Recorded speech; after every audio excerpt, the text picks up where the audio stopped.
So we both of them, we had to cast somebody first and then go with that. But yeah, for the women we casted first Krista, who is she's amazing star. She plays the kind of like the 40-year-old. The first time we did do the jump, we casted her first, and then we kind of went around casting the Rita, and then who plays the 80 and 60-year-old, and then the 20-year-old Emma, and of course the 11-year-old who was that was amazing. Like she came to the called to the audition actually. Yeah. And the baby.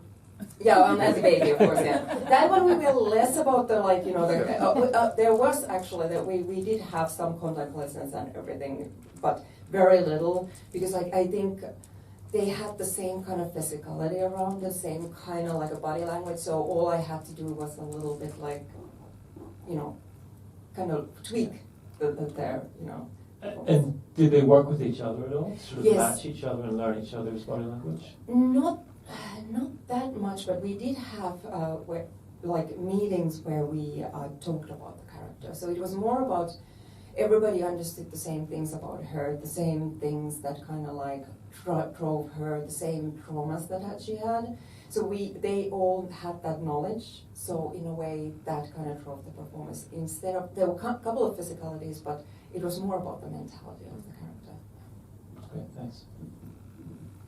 I was going to ask, to what extent are each of the two main characters based on you or people that you know and their aspirations and how they react? So, I thought it was terrific, the whole thing. Thank you. So of course, it's I wrote the script, so of course it's kind of like me and of course it's about me. but the two names actually in the end of the film were really, it's dedicated to two people who unfortunately are both dead right now. One of them was Juhani.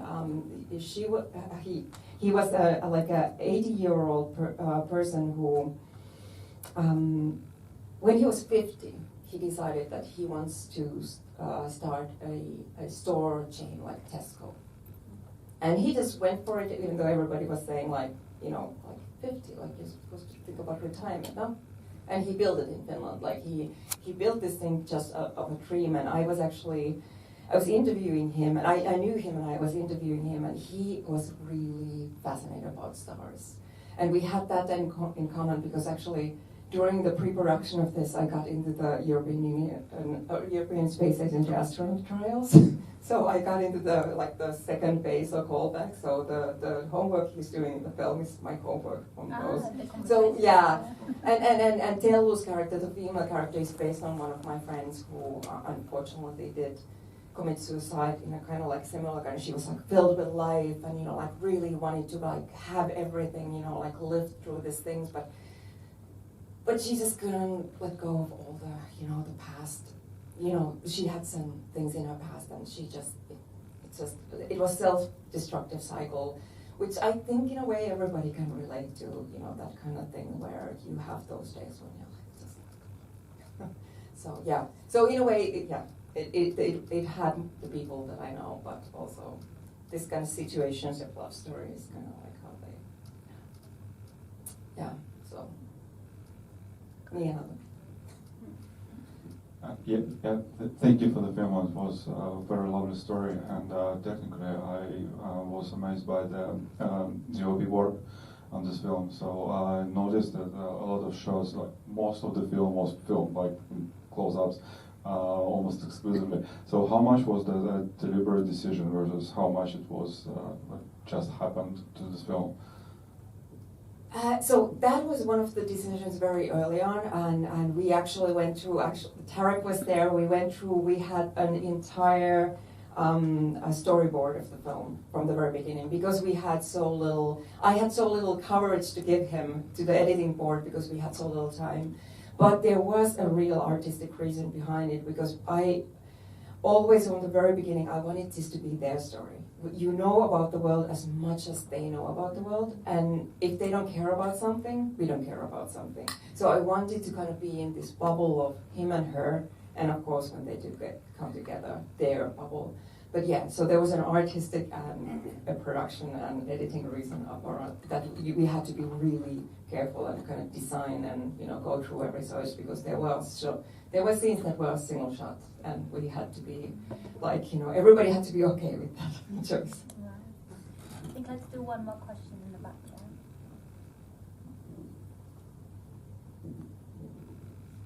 Well, thank you for a wonderful experience and for a wonderful film. I was just wondering, because you've had quite a few funny moments, funny scenes in the film, and I mean, it is about you. So, I mean, how important was it to you to, despite all the bitter sweetness that sort of prevailed across the movie, to have these funny scenes about how biscuits fly and maybe toilets, or how one? I mean, how?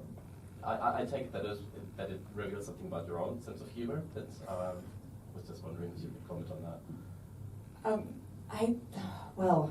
I think it's just one of those things that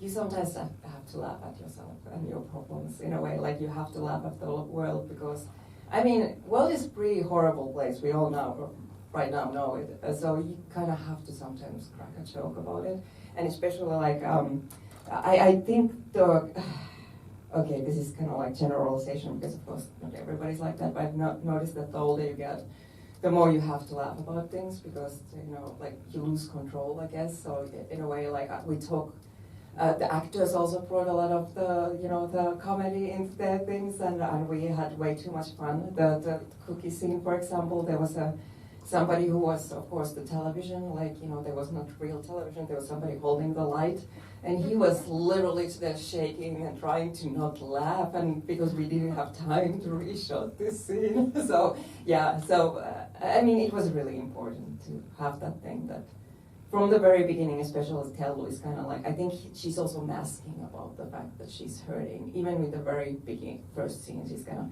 cracking jokes, and there's a dead person right next to it, so she's yeah, okay,